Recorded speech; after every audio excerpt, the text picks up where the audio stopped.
பிறகு மட்டும்தான் அந்த பணத்தை நம்ம பயன்படுத்தணும். அப்போ ஒதுக்கீடு செய்கிற வரைக்கும் பங்கு விண்ணப்ப பணத்தை நம்ம ஒரு அட்டவணையிட்ட வங்கியில் வைப்பு தொகையாக வைத்திருக்க வேண்டும். அட்டவணையிட்ட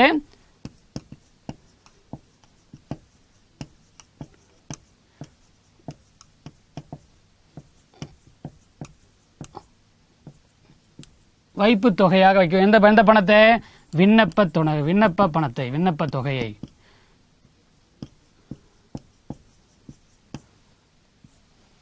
விண்ணப்ப தொகை நம்ம என்ன பண்றோம் வைக்கலாம், அட்டவணையிடப்பட்ட வங்கியில வைப்பு தொகையாக பெற வேண்டும். அடுத்தபடியா குறைந்த அளவு பங்கு பெற்ற பிறகு மட்டும்தான் ஒதுக்கீடு செய்ய வேண்டும். இப்போ ஒதுக்கீடு எப்ப செய்வோம் அப்படின்னு பார்த்தீங்கன்னா, குறைந்த அளவு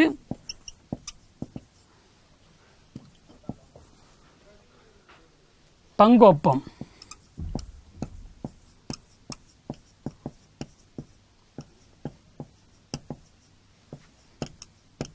பெற்ற பிறகுதான் ஒதுக்கீடு செய்யணும். குறைந்த அளவு குறைந்த அளவு பங்கு ஒப்பம் பெற்ற பிறகு மட்டும்தான் இயக்குநர்கள் பங்குதாரர்களுக்கு பங்குகளை ஒதுக்கீடு செய்ய முடியும். இப்போ உதாரணமா நம்ம ஒரு 10,000 பங்குல பொதுமக்களுக்கு வெளியிடுறோம்.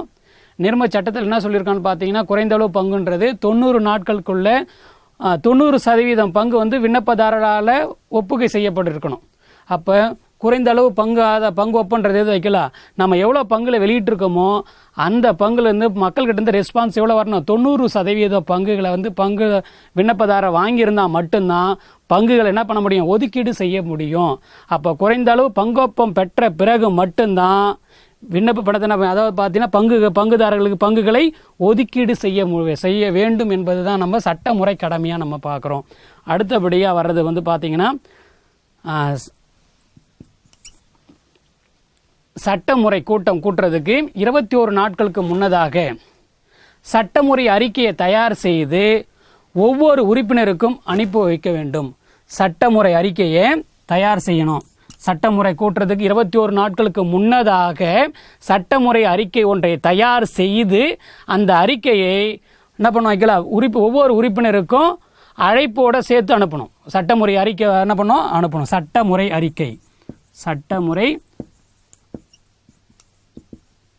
அறிக்கையை தயார் செய்து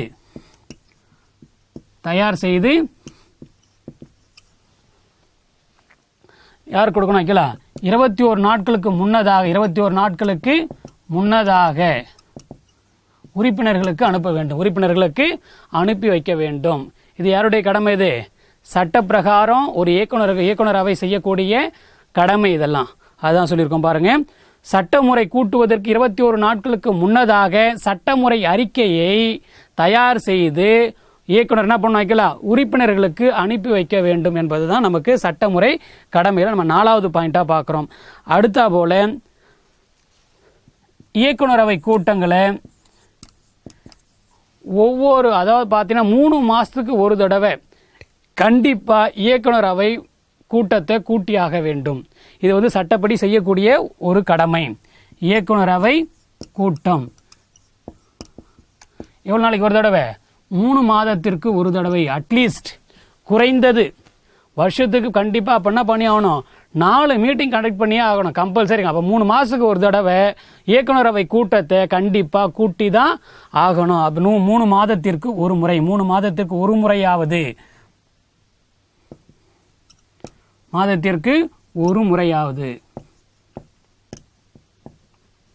ஒரு முறையாவது கண்டிப்பா என்ன பண்ணும், இயக்குநரவை கூட்டத்தை கூட்டியாக வேண்டும். அடுத்த பிறகு வர்றது பார்த்தீங்கன்னா ஆண்டு பொதுக்கூட்டம். ஒவ்வொரு ஆண்டும் கண்டிப்பா ஆண்டு பொதுக்கூட்டம் கூட்டுறதுக்கான அனைத்து ஏற்பாடுகளையும் செய்ய வேண்டும். ஆண்டு பொதுக்கூட்டம் ஒவ்வொரு ஆண்டு என்ன பண்ணும், ஆண்டு பொதுக்கூட்டத்தை கூட்டுறதுக்கான அனைத்து ஏற்பாடுகளையும் செய்ய வேண்டும். ஆண்டு பொதுக்கூட்டத்தை கூட்டுறதுக்கான வேலைகளை செய்யணும். ஆண்டு பொதுக்கூட்டம்.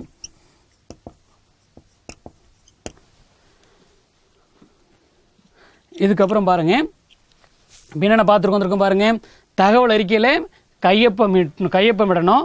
தகவல் அறிக்கை கையொப்பமிட்டு நிரும பதிவாளரிடம் தாக்கல் செய்த பிறகுதான் என்ன பண்ணணும், நம்ம தகவல் அறிக்கையை பொதுமக்களுக்கு வெளியிடணும். அப்ப தகவல் அறிக்கை பொதுமக்களுக்கு வெளியிடுறதுக்கு முன்னே நிறும பதிவாளர் தாக்கல் செய்யணும், கையொப்பம் இடணும் அப்படின்றத அதில் பார்க்குறது. நெக்ஸ்ட் வந்து பார்த்தீங்கன்னா விண்ணப்ப பணத்தை அட்டவணையிடப்பட்ட வங்கியில் வைப்பு தொகையாக வைத்திருக்க வேண்டும்.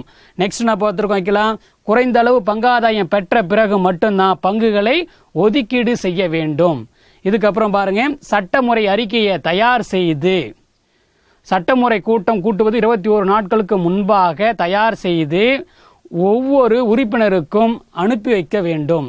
அடுத்தபடியாக பார்க்கறது வந்து இயக்குநரவை கூட்டத்தை என்ன பண்ணணும், கண்டிப்பாக 3 மாதங்களுக்கு ஒரு முறை கண்டிப்பாக கூட்டியாக வேண்டும். சட்டப்படி இது செய்யக்கூடிய ஒரு கடமை.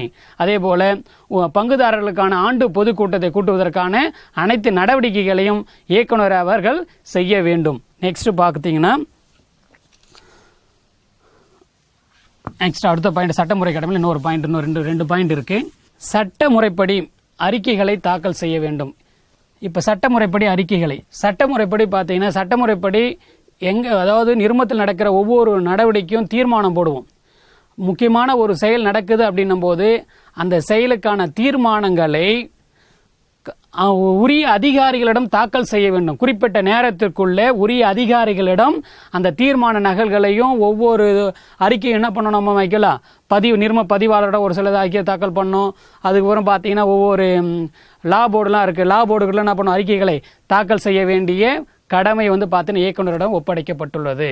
அப்போ சட்டமுறைப்படி என்னென்ன அறிக்கைகளை வந்து உரிய அதிகாரிகளிடம் தாக்கல் செய்ய வேண்டுமோ அந்த பணிகளையும் இயக்குநர் அவர்கள் செய்தாக வேண்டும். அடுத்தபடியாக நம்ம பார்க்குறது வந்து பார்த்தீங்கன்னா லாஸ்ட் பாயிண்ட்டு, ஒரு கம்பெனி வந்து தன் விருப்ப பிரகாரம் கலைப்பு, அது வாலண்டரி வைண்டிங் அப் அப்படின்னு சொல்லுவோம். தன் விருப்ப கலைப்பு விருப்பப்பட்டு நிறுமத்தை என்ன பண்ணும், கலைக்கணும்னு நினைக்கிறான். கலைக்கும் போது பார்த்தீங்கன்னா கலைக்கின்ற பொழுது இயக்குனர் அவர்கள் அதாவது பார்த்தீங்கன்னா நிறுமத்துடைய கடன்களை அடைக்கிற அளவுக்கு போதுமான சொத்துக்கள் நிறுமத்தில் உள்ளன என்றதுக்கான உறுதிமொழியை யார் தாக்கல் செய்யணும், இயக்குனர் தாக்கல் செய்தாக வேண்டும். அப்போ விருப்ப கலைப்பு நிகழுது அப்படின்னும் போது தன் விருப்ப கலைப்பு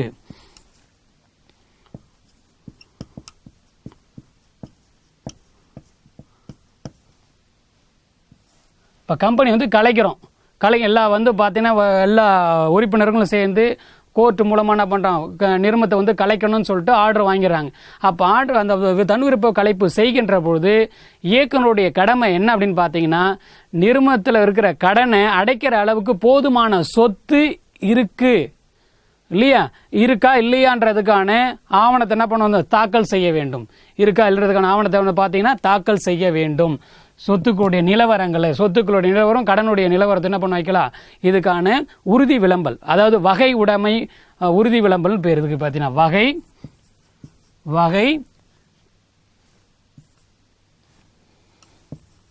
வகை உடைமை உறுதி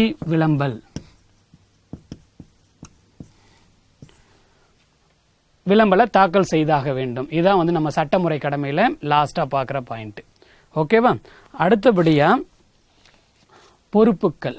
இப்போ நம்ம பார்த்தது எல்லாமே கடமை, இதை செய்தாக வேண்டும் அப்படின்னு சொல்லிட்டு பார்க்குறோம். இதை செய்யலைன்னா என்ன ஆகும், அவர் வந்து பார்த்தீங்கன்னா சமுதாயத்தில் பல்வேறு இன்னல்களை சந்திக்க நேரிடும். அதை வந்து பொறுப்புகள் அப்படின்னு சொல்கிறோம்.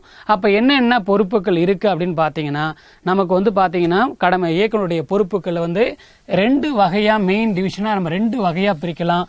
உரிமையியல் பொறுப்புகள் ஒன்று உண்டு, இன்னொன்று பார்த்தீங்கன்னா குற்றவியல் பொறுப்புகள் இருக்கு. இயக்குனர் பொறுப்புகள் அப்படின்னும் போது பார்த்தீங்கன்னா 2 வகையான பொறுப்பு. ஃபர்ஸ்ட் பொறுப்பு வந்து பார்த்தீங்கன்னா உரிமையியல் பிரகாரம் இல்லையா, சிவில் லயபிலிட்டி அப்படின்னு சொல்லணும், இன்னொன்று கிரிமினல் லயபிலிட்டி ஒன்று இருக்கு இல்லையா. உரிமையியல் பொறுப்பு ஒன்று இருக்குன்னு பார்த்தீங்கன்னா குற்றவியல் பொறுப்பு. இப்போ நம்ம ஃபர்ஸ்ட் பார்க்க போகிறது வந்து பார்த்தீங்கன்னா உரிமையியல் பொறுப்பு. இப்போ உரிமையியல் பொறுப்புல இப்போ அவர் செய்ய வேண்டிய கடமையிலேருந்து தவறிட்டார் அப்படின்னா யாருக்கு அவர் பொறுப்பாகிறார் அப்படின்னும் போது 2 பேருக்கு அவர் பொறுப்பாகிறார். உரிமையியல் பிரகாரம் பார்த்து யாருக்கு பொறுப்பாகிறாரு, 2 பேர். அதாவது யாருன்னு பார்த்தீங்கன்னா 3ஆம் தரப்பினருக்கு இல்லையா, நிறுமத்தோடைய 3ஆம் நபர் வெளியாட்களுக்கு இவர் என்ன பொறுப்பாகிறாருன்றது ஒன்று இருக்கு. இன்னொன்று பார்த்தீங்கன்னா நிறுமத்துக்கு என்ன பொறுப்பு இல்லையா. அப்போ இயக்குனர் வந்து தன்னுடைய கடமையோ தன்னுடைய அதிகாரத்தை மீறி செயல்படுகின்ற பொழுது அவர் வந்து பொறுப்புக்கு உட்படுகின்றார். அப்போ யாருக்கு என்னென்ன பொறுப்பு உட்படுகின்றார் பார்த்தீங்கன்னா 3ஆம் நபருக்கும் பொறுப்பாகின்றார், நிறுமத்திற்கும் பொறுப்பாகின்றார். அப்போ 2 ஹெட்டிங்களை நம்ம பார்ப்போம். உரிமையியல் பொறுப்பில் 2 அப்போ என்ன வைக்கலாம், மூன்றாம் நபருக்கான பொறுப்பு, மூன்றாம் தரப்பினருக்கு இயக்குனருடைய பொறுப்பு. இன்னொன்று பார்த்தீங்கன்னா நிறுவனத்திற்கு இயக்குனரின் பொறுப்பு இல்லையா? அப்போ ஃபர்ஸ்ட் நம்ம பார்க்க போகிறது மூன்றாம் நபருக்கு இவர் என்னென்ன பொறுப்பாகிறார் அப்படின்றத ஃபர்ஸ்ட் நம்ம பார்க்கலாம். மூன்றாம் தரப்பினருக்கு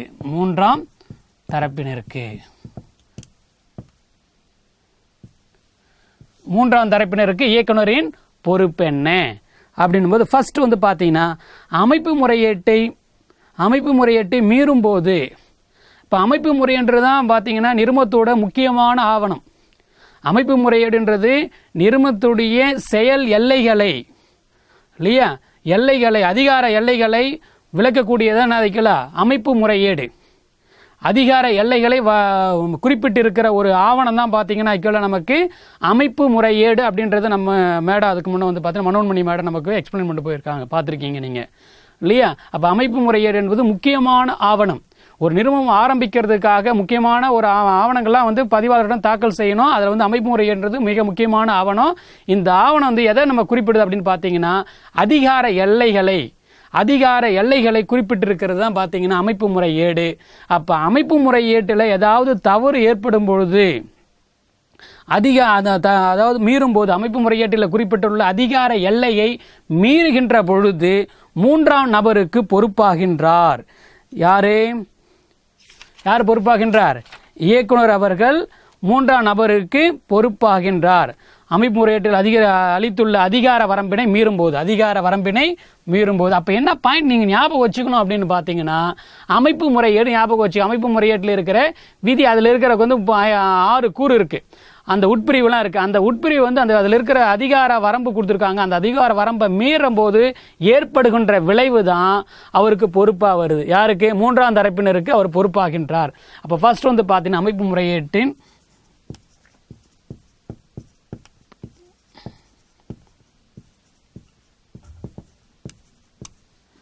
அதிகார எல்லையை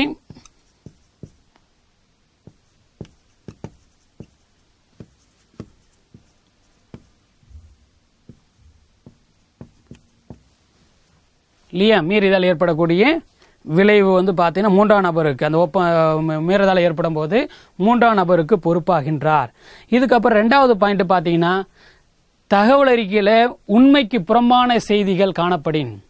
தகவல் அறிக்கை எதுக்காக வெளியிடுறோம் அப்படின்னு பார்த்தீங்கன்னா, பொதுமக்களுக்கு வெளியிடக்கூடியது. எதுக்காக வெளியிடுறோம்? பொதுமக்களிருந்து கடனை வாங்குறதுக்காகவோ அல்லது பங்கு முதலை திரட்டுவதற்காகவோ தகவல் அறிக்கை என்ற பெயரை ஒரு விளம்பரப்படுத்துகிறோம். அப்போ அந்த விளம்பரத்தில் ஏதாவது குறைபாடு, உண்மைக்கு புறம்பான செய்திகள் காணப்பட்டிருந்தால், இதனால் மூன்றாம் தரப்பினர் பாதிக்கப்பட்டிருப்பான். அப்போ மூன்றாம் தரப்பினருக்கு யார் பொறுப்பாகிறாரு? இயக்குனர் வந்து பொறுப்பாகிறாரு. அப்போ தகவல் அறிக்கையில் உண்மைக்கு புறம்பான செய்திகள் காணப்படில்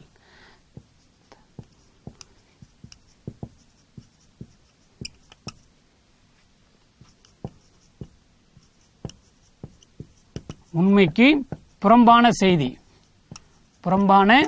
செய்தியால்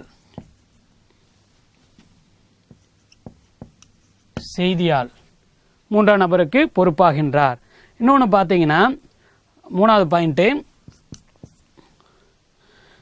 நிறுவனத்திற்காக பிற நபர்களிடம் தன்னுடைய பெயரில் ஒப்பந்தம் ஏற்படுத்திக் கொள்ளுகின்ற பொழுது, அதாவது நிறுவனத்திற்காக தன்னுடைய பெயரில், இயக்குனருடைய அவருடைய பெயரில் வந்து பிற நபருடன் ஒப்பந்தத்தில் ஈடுபடுகின்ற பொழுது வரக்கூடிய விளைவுக்கும் யார் தான் பொறுப்பாகின்றாரு? இயக்குனரே தான் மூன்றாம் தரப்பினருக்கு பொறுப்பாகின்றார்.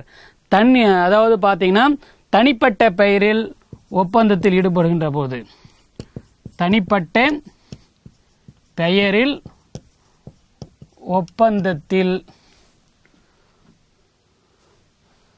ஒப்பந்தங்களில்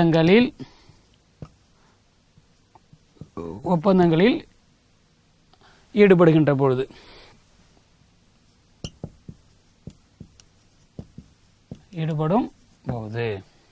ஒப்பந்தங்களில் ஈடுபடும் பொழுது.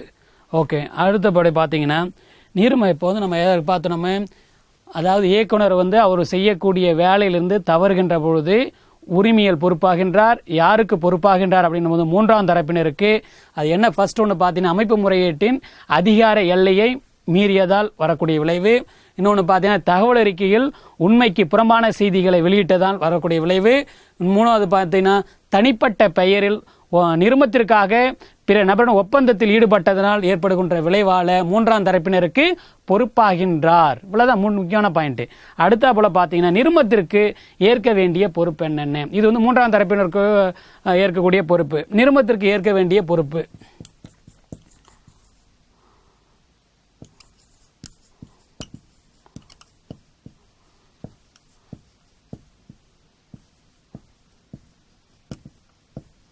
ஏற்க வேண்டிய பொறுப்பு என்ன பொறுப்பு பாருங்க. நிறுமத்திற்கு தங்கள் கடமைகளை ஆற்றும் பொழுது முற்றிலும் கவனமின்மையா இருந்திருக்காரு. எதனால காரணம், எந்த விளைவு, எப்படி சொல்லியிருக்கோம் நம்ம கடமை பார்க்கும்போது பார்த்தீங்கன்னா கண்ணும் கருத்தும் விழிப்போடு இருக்கணும், போதிய கவனத்தோடு இருக்கணும், நல்ல எண்ணத்தோட செயல்படணும்னு சொல்லியிருக்கோம் இல்லையா. அப்போ அதை மீறதால அவர் என்ன ஆயிடுறாரு, இப்போ ஐக்கியலா நிறுமத்திற்கு பொறுப்பாயிடுறாரு. எதனால, கவனமின்மையா செயல்பட்டதால, கவனமின்மைன்ற குற்றத்திற்காக நிறுமத்திற்கு அவர் பொறுப்பாகின்றார். அப்ப என்ன பாயிண்ட் வச்சோம், தங்கள் கடமைகளை ஆற்றுகின்ற பொழுது முற்றிலும் கவனமின்மையின் விளைவால் வந்த விளைவு என்ன. அப்ப என்ன பாயிண்ட் ஞாபகம் வச்சுக்கணும், கவனமின்மை. எதுல கவனமின்மை, அவருடைய கடமையை செய்கின்ற பொழுது கவனமின்மை ஏற்பட்டதுடைய விளைவு நிறுமத்திற்கு அவர் பொறுப்பேற்க வேண்டிய நிலையில் ஆயிடுறாரு. இதுக்கப்புறம்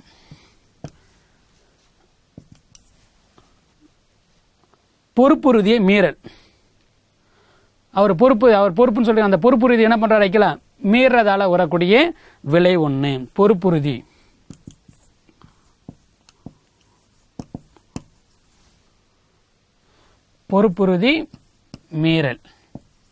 மீறலால நிறுமத்திற்கு பொறுப்பாகின்றார். நெக்ஸ்ட் ஒன்று பார்த்தீங்கன்னா நிறும தொழில் மோசடி செய்கிறார். நிறும தொழில் என்ன பண்றாரு, நிறுமத்துக்கு நல்ல எண்ணத்தோட செயல்படணும்னு சொல்லியிருக்கோம். அந்த செயலுடைய நல்ல எண்ணத்தோடு இல்லாம மோசடி செய்யறதுனால யாருக்கு பொறுப்பாகின்றார், நிறுமத்திற்கு பொறுப்பாகின்றார். அப்ப நிறும தொழிலில் மோசடி இந்த பாயிண்ட் ஞாபகம், அந்த ஹெட்டிங் ஞாபகம் வச்சுக்க. நெக்ஸ்ட் ஒன்று பார்த்தீங்கன்னா சட்டத்தை மீறது இல்லையா. சட்ட மீறல் குற்றம் இழைக்கும் போது சட்டத்தையே மீறார், நிறும சட்டம் இருக்கு, இல்லை கம்பெனிஸ் ஆக்ட்லாம் எதாவது இருக்கு இல்லையா, அந்த சட்டத்தை மீறுகின்ற பொழுதும் நிறுமத்திற்கு என்ன பண்றார், அவரு பொறுப்பாகின்றார். இதெல்லாம் வந்து பார்த்தீங்கன்னா உரிமையியல் பொறுப்பா நம்ம சொல்றோம். மூன்றாம் தரப்பினருக்கு என்னென்ன பொறுப்பு இருக்கு, அமைப்பு முறையீட்டில் உள்ள அதிகார எல்லையை மீறியதால் மூன்றாம் தரப்பினருக்கு பொறுப்பாகின்றார். தகவல் அறிக்கையில் உண்மைக்கு புறம்பான செய்தியை வெளியிட்டதால் மூன்றாம் தரப்பினருக்கு பொறுப்பாகின்றார். தனிப்பட்ட பெயரில் ஒப்பந்தங்கள் ஈடுபடுகின்ற பொழுது மூன்றாம் தரப்பினருக்கு பொறுப்பாகின்றான்னு பார்த்தோம். நிறுமத்திற்கு அவர் ஏற்க வேண்டிய பொறுப்பு என்னன்னு பார்த்தீங்கன்னா, தன்னுடைய செயலில் கவனமின்மையால் ஏற்படக்கூடிய விளைவு யார் பொறுப்பாக இருக்கணும், இயக்குனர் தான் பொறுப்பு ஏற்கணும். பொறுப்புறுதியை மீறுறது, சட்டத்தை மீறுறது, தொழில மோசடி செய்யறது, இதெல்லாம் வந்து உரிமையியல் பிரகாரம் தைக்கலாம் தவறு அப்படின்றது அவர் பொறுப்பேற்கின்றார். அடுத்தபடியாக பார்த்தீங்கன்னா குற்றவியல் பொறுப்புகள். அடுத்தபடியாக நம்ம பார்க்க போகிறது